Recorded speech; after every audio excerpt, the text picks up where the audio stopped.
University grant কমিশনৰ NTA এক্সামৰ যেটো agency আছে national testing এজেন্সিয়ে এই এক্সামিনেশনটো কন্ডাক্ট কৰে ইনিশিয়ালি আগতে তোমালোকৰ এই এক্সামটো দুটা ক্ৰাইটেৰিয়াত হৈছিল এটা হৈছিল ফৰ জুনিয়ৰ ৰিসাৰ্চ ফেলোশ্বিপ যেটো আমি কি বুলি কও JRF বুলি কও আৰু এসিস্ট্যান্ট প্ৰফেসৰ আৰু লাষ্ট ইয়াৰৰ পৰা আৰু এটা ক্ৰাইটেৰিয়া এড কৰা হৈছে হেতু হৈছে এডমিশন ইনটু PhD ওকে তো initially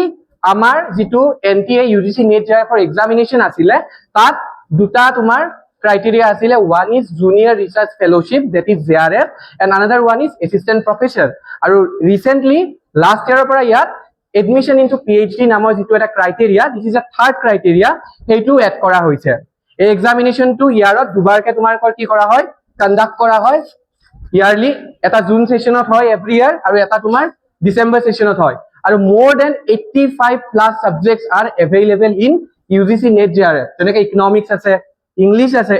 total 85 plus subjects are included in UGC NET JRF examination. Aru this is a computer based test CBT mode. So tumarokor jikhon NET JRF for exam to hobo hetu computer or through hobo MCQ based. Aru there is no negative marking. Ei bostu tu mami aru bhitorot bhalke sam. Ekhine loke buji paisa thake. So tumar ei exam to yearly dubar conduct hoy tumaloke exam to di thakibo pariba unlimited time loike.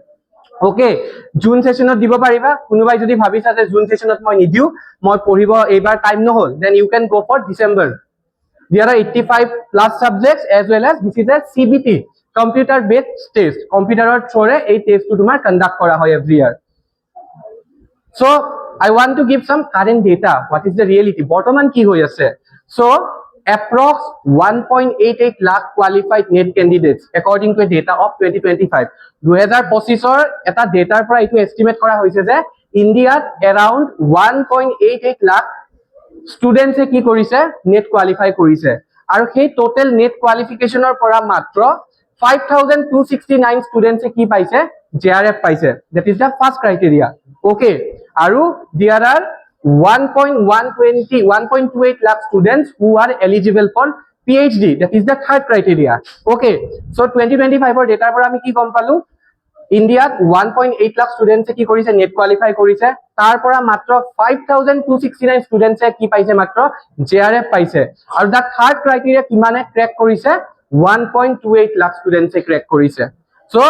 ei data tor pora eta gom poa jai je kiman difference ase NET JRF আৰু PhD ৰ মাজত okay so আমি ইয়াৰ পৰা এইটোৱে বুজি আছো যে JRF পোৱাটো অকমান কি হয় বৰ্তমান টান হৈ পৰিছে কিয়নো কম্পিটিশন ডে বাই ডে কি হৈছে ইনক্ৰিজ হৈ আছে হয় না নহয় তোমালোক যেহেতু NEP বেচ হয় NEP ত আকৌ কম্পিটিশন বেছিকে কি হৈছে তোমালোকৰ ইনক্ৰিজ হৈছে প্লাস আমাৰ কি আছে ডিফাৰেন্ট কি আছে তোমাৰ কাস্ট আছে ক্ৰাইটেৰিয়া আছে ৰিজাৰ্ভেশন আছে জেনাৰেল ক্যাটেগৰী আছে ST আছে OBC আছে ডিফাৰেন্ট ক্যাটেগৰীজ আৰ অলসো देयर এই ক্যাটেগৰীবোৰৰ মাজত কি হয় যেতিয়া ফাইনাল ৰিজাল্ট টু প্ৰিপেয়াৰ কৰা হয় তেওঁলোকৰ এটা মানে ফৰ্মুলা আছে সেই ফৰ্মুলা মতে তোমাৰ কি হয় মাৰ্কস বোৰ কন্ডাক্ট কৰি তেওঁলোকে উলিয়ায় আৰু তাৰ বেসিছত জেনাৰেল OBC EWS তেওঁলোকে কি কৰে ডিফাৰেন্ট স্টুডেন্টস বোৰক তাত এনৰোল কৰে অ্যাকৰ্ডিং টু দা মাৰ্কস তো তাৰ পৰা কি বুজা যায় যে ক্লিয়াৰিং net is very common net clear কৰাটো এতিয়া কমন হৈ পৰিছে নেট সবে ক্লিয়াৰ কৰিব পাৰে যদি তোমালোকে ভালকে পঢ়া তোমালোকে যদি ভালকে টাইম ইনভেস্ট কৰা স্ট্ৰেটেজি যদি লগোৱা তেতিয়া তোমালোকৰ নেট ডেফিনেটলি কোৱালিফাই হ'ব কিন্তু getting JRF is elite JRF পোৱাটোৰ কাৰণে কি কৰিব লাগিব অলপ কষ্ট বেছিকে কৰিব লাগিব তেতিয়াহে তোমালোকে কি কৰিব পাৰিবা JRF টো ক্ৰ্যাক কৰিব পাৰিবা okay so what is the difference between JRF NET and PhD okay so যদি তোমালোকে UGC NET যেটো এক্সামিনেশন হ'ব এইবাৰ আকৌ জুন সেশনত হ'ব কেদিমান পিছত যদি তোমালোকে এই এক্সামিনেশনটো ক্ৰ্যাক কৰা সাপোজ তোমালোকৰ যদি JRF কোৱালিফাই হল জুনিয়ৰ ৰিসাৰ্চ ফেলোশ্বিপ তো তাৰ বেনিফিট কি হ'ব তাৰ বেনিফিট এইটো হয় যে তোমালোকে ইউনিভাৰ্সিটি গ্ৰান্ট কমিশন UGC ৰ পৰা তোমালোকে কি পাবা ৰিসাৰ্চ এক্টিভিটিজ তোমালোকে PhD যে ৰিসাৰ্চ হয় ৰিসাৰ্চৰ বাবে ফান্ডিং পাবা কিমান পাবা পাৰ মান্থ 37000 39 মানো হয় around 45000 হৈ যায় এপ্ৰক্স সো তোমালোকে পাৰ মান্থ কি পাবা JRF ত তোমালোকে ফেলোশ্বিপ পাবা প্লাস JRF যেতিয়া ক্র্যাক কৰিবা তোমাৰ কি হ'ব ৰেসপেক্টটো বাঢ়িব তোমাক কি কৰিব সবে ও ই JRF ক্ৰ্যাক কৰিছে ইয়াৰ তো পজিশন ভাল তো তোমাৰ পৰা কোনবাই আইডিয়া লব যে তই কেনেকে JRF ক্ৰ্যাক কৰিলি তোৰ JRF কেনেকে ক্ৰ্যাক হল ওকে দেন আৰু এটা বেনিফিট কি হয় যদি তুমি JRF ক্ৰ্যাক কৰা তো তেতিয়া তুমি ডাইৰেক্টলি যেতিয়া ইউনিভাৰ্সিটি বোৰত আজিকালি কি হৈছে PhD যেটো কমন এন্ট্ৰেন্স টেস্ট হয় ইউনিভাৰ্চিটিবোৰে কন্ডাক্ট কৰে সেই এন্ট্ৰেন্স টেস্টটো উঠাই দিছে তো যদি তুমি ডাইৰেক্ট জেআৰএফ ক্ৰেক কৰা তো তেতিয়া তুমি ইন্টাৰভিউ প্ৰসেছত ডাইৰেক্ট এন্ট্ৰি কৰিব পাৰিবা যদি ইউনিভাৰ্চিটিখনে তাত কোনোবা ধৰণৰ এন্ট্ৰেন্স কন্ডাক্ট কৰেও তুমি সেই এন্ট্ৰেন্সত বহিবলৈ দৰকাৰ নাই তোমালোকে ডাইৰেক্টলি এলিজিবল হবা ইন্টাৰভিউত যাবলৈ আৰু যদি তোমালোকে সেই ইন্টাৰভিউটো ক্ৰেক কৰিব পাৰা then definitely you will get a seat বুজি পালা তো যদি কোনোবা এখন ইউনিভাৰ্চিটিত তোমালোকে পিএইচডি এডমিশন কৰিবৰ বাবে গৈ আছা তোমালোকৰ যদি জেআৰএফ আছে তো তেতিয়া সেই এন্ট্ৰেন্স টেষ্টটো তুমি দিব নালাগে তোমালোকে ডাইৰেক্টলি কি কৰিব পাৰিবা তোমালোকে ডাইৰেক্টলি গৈ কিনে ইন্টাৰভিউত বহিব পাৰিবা you will be eligible then আৰু যদি তোমালোকৰ ইন্টাৰভিউটো ক্ৰেক হয় তেতিয়া তোমালোকে কি কৰিব পাৰিবা পিএইচডি এডমিশন পাবা the second one is কি হয় second one is net যদি তোমাৰ নেটটো থাকে তো নেটটো থাকিলে তোমাৰ কি হ'ব you will be eligible for assistant professor হোৱাৰ বাবে তোমাৰ কি পাবা এলিজিবিলিটি আহিব আৰু তোমাৰ এটা ভাল টিচিং কেৰিয়াৰো হ'ব পাৰে কিন্তু ইয়াত এটাই ডিফাৰেন্স থাকে জেআৰএফ আৰু নেটৰ মাজত ইয়াত তোমাক কি দিয়া নহব মান্থলি ফেলোশিপ দিয়া নহব ওকে যদি তুমি পিএইচডি কৰি আছা তোমাৰ যদি নেট ক্ৰেক হৈছে তো তেতিয়া তুমি কি পাবা তুমি কোনো ধৰণৰ ফেলোশিপ নাপাবা ইউনিভাৰ্চিটি বা যিখন তুমি ইনষ্টিটিউচনত পিএইচডি কৰিবা তাৰ তোমাৰ গাইডৰ থ্ৰু বা বিভিন্ন ধৰণৰ কি হয় স্কলাৰশিপ আহে সেইবোৰ এপ্লাই কৰিব পাৰিবা কিন্তু ইউনিভাৰ্চিটি গ্ৰান্ট কমিশন ইউজিচিয়ে তোমাক এই এমাউন্টৰ সেইটো ফেলোশিপটো নিদিয়ে and the third one that is the PhD যদি তুমি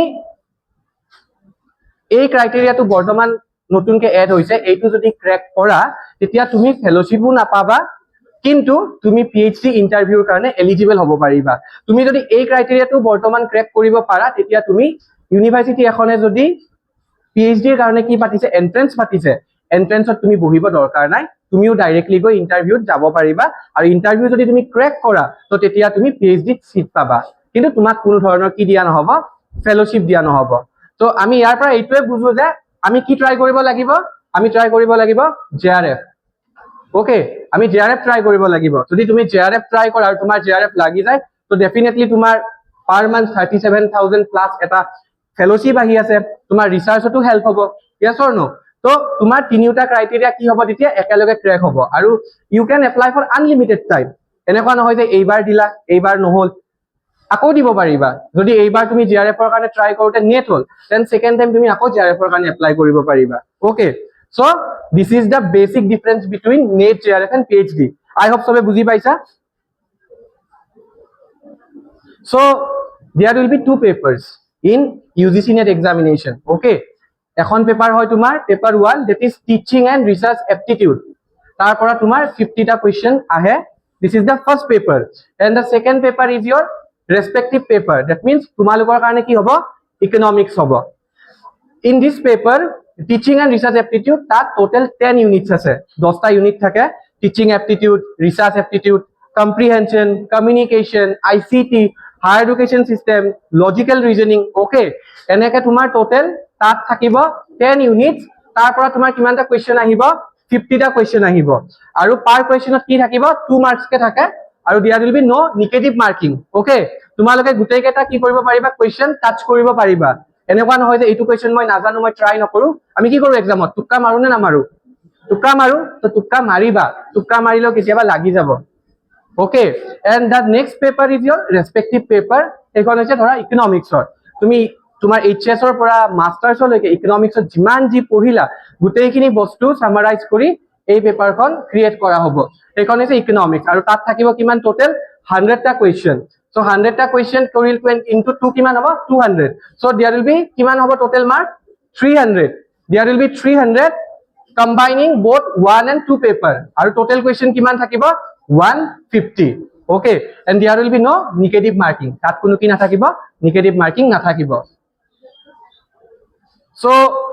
according to the new system কি কৰিছো মই অলৰেডি মেনশন কৰিছো যে বৰ্তমান PhD যেটো থাৰ্ড ক্ৰাইটেৰিয়া আছে UGC নেটৰ তাৰ যেটো স্কোৰ তুমি পাবা সেই স্কোৰটো কি কৰা হৈছে